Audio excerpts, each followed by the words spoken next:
సినీ దర్శకుడు రామ్ గోపాల్ వర్మకు మరో షాక్ తగిలింది. గుంటూరు సిఐడి పోలీసులు నోటీసులు ఇచ్చారు. ఈ నెల 10న విచారణకు హాజరు కావాలని నోటీసులు తెలిపారు. అమ్మరాజ్యంలో కడప రెడ్లు సినిమాకి సంబంధించి నోటీసులు ఇచ్చారని తెలుస్తుంది. నిన్న ఒంగోలు పోలీసుల ముందు విచారణకు హాజరైన తిరిగి వెళ్లేంత పోలీసులు ఎదురు చూశారని సమాచారం. అనంతరం బయటకు వచ్చిన రామ్ గోపాల్ వర్మకు నోటీసులు అందజేశారు. ఈ ఘటనతో రామ్ గోపాల్ వర్మ ఒక్కసారిగా కంగు తిన్నట్లు తెలుస్తోంది. సోషల్ మీడియాలో పోస్టులకు సంబంధించి విచారణ విషయమై ఈ నోటీసులు ఇచ్చినట్లు తెలుస్తోంది.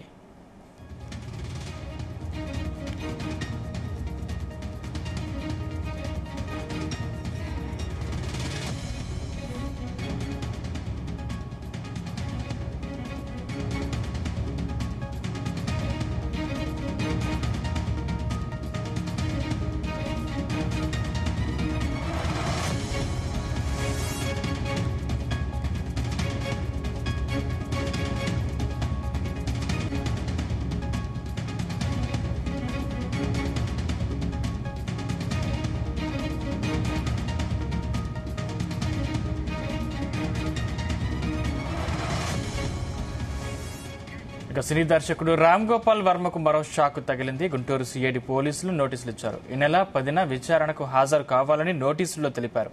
అమ్మరాజ్యంలో కడప రెడ్లు సినిమాకి సంబంధించి నోటీసులు ఇచ్చారని తెలుస్తోంది. నిన్న ఒంగోలు పోలీసుల ముందు విచారణకు హాజరై తిరిగి వెళ్లేంత వరకు బయట సిఐడి పోలీసులు ఎదురు చూశారని సమాచారం. అనంతరం బయటకు వచ్చిన రామ్ గోపాల్ వర్మకు నోటీసులు అందజేశారు.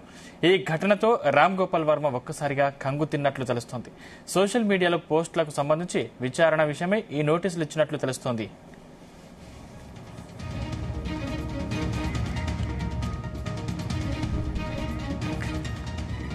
రైట్, దానికి సంబంధించిన మరిన్ని పూర్తి డీటెయిల్స్ మా ప్రతినిధి నాగేశ్వరరావు అందిస్తారు. నాగేశ్వరరావు.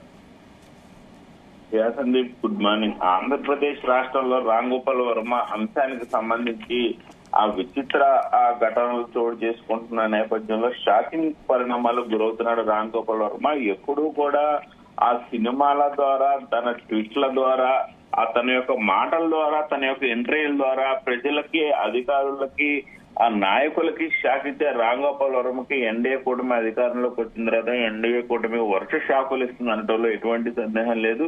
ఇప్పటికే ఎవరికి మీ వ్యూహం సినిమా ఎవరికి లబ్ధి చేకూర్చడానికి అన్న కోణంలో ఆయన్ని ఇప్పటికే ఒంగోలు పోలీసులు విచారణ చేపట్టారు. విచారణకు సంబంధించి పలు రకాల సినిమా ఫక్కీలో వివిధ రకాల యాక్టివిటీస్ జరిగాయి. ఏదైతే రామ్ గోపాల్ వర్మ అంశానికి సంబంధించి ఆయనకి ఎప్పుడైతే పోలీసులు నోటీసులు అందించారో ఆ ఒంగోలు పోలీసులు మధ్యపాడు పోలీసులు ఆ రోజు నుంచి కూడా రామ్ గోపాల్ వర్మ అంశం రాష్ట్రంలో, 2 తెలుగు రాష్ట్రాల్లోనే ఒక సంచలనంగా మారిన అంశం.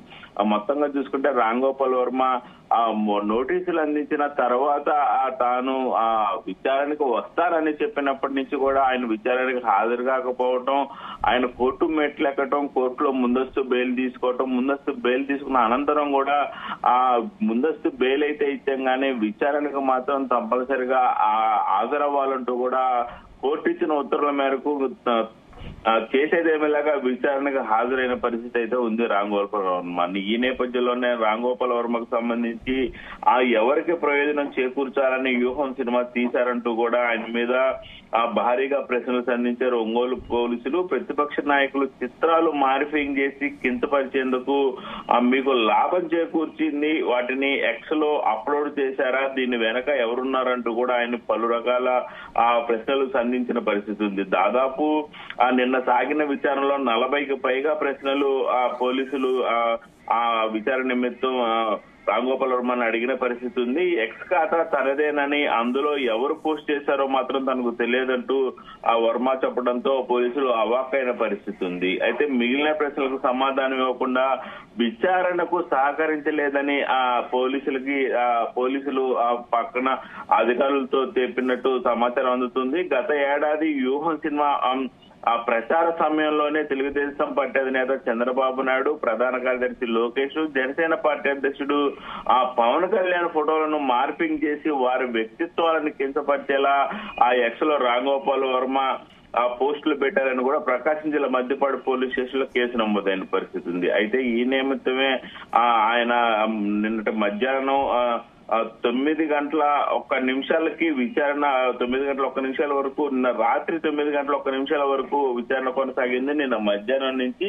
అయితే వర్మ సహకరించకపోవడంతో ఎక్స్ లో పోస్టులు అప్లోడ్ చేయడానికి కీలక ఆధారమైన ఆ సెల్ ఫోన్ కూడా స్వాధీనం చేయాలని పోలీసులు కోరినట్టు తెలిసింది. తాను ఫోన్ లేకుండానే వచ్చానని, ఒకసారి కారులో మర్చిపోయానని, ఒకసారి హైదరాబాద్ వెళ్ళిందని రకరకాలుగా చెప్పడంతో పోలీసులు అవాక్కైన పరిస్థితి ఉంది. ఈ నేపథ్యంలోనే రామ్ గోపాల్ వర్మకు మరొకసారి గుంటూరు జిల్లా సిఐడి అధికారులు షాక్ ఇచ్చారని చెప్పుకోవచ్చు. ఆయనకి రామ్ గోపాల్ వర్మ 2019లో కమ్మరాజ్యంలో కడపరెడ్లు పేరుతో ఓ చిత్రాన్ని తెరకెక్కించారు. ఆ చిత్రం పేరుపై తెలంగాణ హైకోర్టులో కొందరు పిల్లు వేయడంతో అమ్మరాజ్యంలో కడప బిడ్డలుగా ఆయన పేరు మార్చిన పరిస్థితి అయితే ఉంది. ఆ సమయంలో, ఎన్నికల సమయంలో దాదాపుగా కమ్మరాజ్యంలో కడపరెడ్లు సినిమా ఒక్కసారిగా సంచలనంగా మారింది. ఆ యొక్క సినిమా పేరుతోనే ఆ 2 తెలుగు రాష్ట్రాలలో ప్రతి ఇంటా కూడా రామ్ గోపాల్ వర్మ నిర్మిస్తున్న కమ్మరాజ్యంలో కడపరెడ్లు పేరుతో తీస్తున్న సినిమా ఒక్కసారిగా సంచలనమైంది. ప్రతి ఇంటా కూడా ప్రతి వ్యక్తి మహిళ కూడా ఈ సినిమా గురించి పెద్ద ఎత్తున కూడా చర్చించుకున్న పరిస్థితి ఉంది. ఓ పక్క కులం పేరుతో, అలాగే ఓ పక్క ఏరియా వాళ్ళుగా దాదాపుగా కమ్మరాజ్యంలో కడపరెడ్లు అంటూ ఇటు కమ్మను గాని ఇటు రెడ్లను గాని కలుపుకొని ఆయన సినిమా తీయటం పట్ల ఒక్కసారిగా అందరూ అవాక్కైన పరిస్థితి ఉంది. అధికారులతో గాని ముఖ్యంగా ఆంధ్రప్రదేశ్ లోని రాజకీయాల ముఖ చిత్రాన్ని ఈ సినిమా మార్చేసే విధంగా ఆ పేరు పెట్టడంతో ప్రతి ఒక్కళ్ళు ఆశ్చర్యపోయిన పరిస్థితి ఉంది. ఈ నేపథ్యంలోనే తెలంగాణ హైకోర్టులో కొందరు ఈ కమ్మరాజ్యంలో కడపరెడ్లు పేరుపై అభ్యంతరాలు వెళ్లబుచ్చుతో కూడా తెలంగాణ హైకోర్టులో పిల్లి వేశారు. ఈ పిల్లి వేసిన నేపథ్యంలో ఆ కోర్టు ఆదేశాలతో అమ్మరాజ్యంలో కడప బిడ్డలంటూ కూడా రామ్ గోపాల్ వర్మ పేరు మార్చిన పరిస్థితి ఉంది. అయితే యూట్యూబ్ లో మాత్రం నేటికి కూడా కమ్మరాజ్యంలో కడపరెడ్లు పేరుటే ఈ సినిమా విడుదల చేశారంటూ కూడా నిన్న సిఐడి అధికారులు మంగళగిరి సమీపంలోని ఆత్మకూరుకు చెందిన వంశీకృష్ణ అనే వ్యక్తి ఫిర్యాదు చేసిన నేపథ్యంలో ఈ ఫిర్యాదు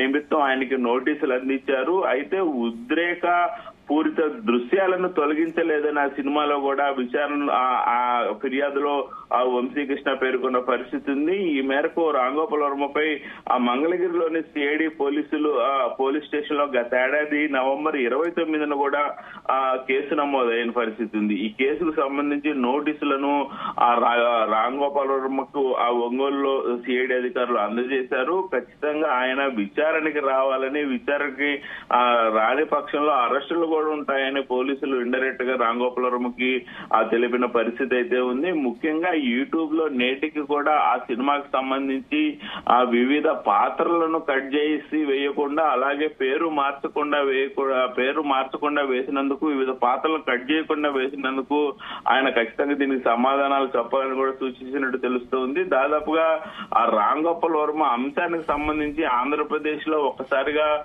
ప్రజలందరూ కూడా ఆయన వైపు చూస్తూ ఆయన్ని ఏమి జరుగుతుందా, ఏం చేస్తారు, మొదట కూడా రామ్ గోపాల్ వర్మని ఖచ్చితంగా అరెస్ట్ చేస్తారు, లోపలేస్తారు అని ఆంధ్రప్రదేశ్ లో ప్రతి ఒక్కరు కూడా అనుకున్న పరిస్థితి ఉంది. అలాగే ఇప్పుడు నేటికి కూడా ఏదైతే ఒంగోలుకు సంబంధించిన అంశం కూడా కొంతవరకు ఆ స్తబ్దత నెలకొన్న నేపథ్యంలో రాష్ట్ర వ్యాప్తంగా కూడా ఆ టీడీపీ సోషల్ మీడియాలోనే ఐటీడీపీ ఆ సోషల్ మీడియా వ్యక్తులు కూడా పెద్ద ఎత్తున ట్రోల్ చేసింది. ఎందుకు రామ్ గోపాల్ వర్మని వదిలేశారని. ఈ నేపథ్యంలోనే ఒంగోలు విచారణ అనంతరం కూడా ఈ నెల 10న గుంటూరు జిల్లా మంగళగిరి సిఐడి పోలీసులు విచారణకు రావాలని కూడా ఆదేశించడంతో ఇంకా రామ్ గోపాల్ వర్మని ఎక్కడా కూడా వదిలే ప్రసక్తి లేదని కనపడతా ఉంది. ఆయన ముఖ్యంగా యూట్యూబ్ లో అఫీషియల్ గా వదిలిన దాని మీద పూర్తి సాక్ష్యాలతో ఉన్న నేపథ్యంలో ఈ కేసులో పట్టు బాగా బిగిస్తున్నట్లు కూడా మనకు అర్థమవుతున్న పరిస్థితి ఉంది. సందీప్. Thank you Nageswararao.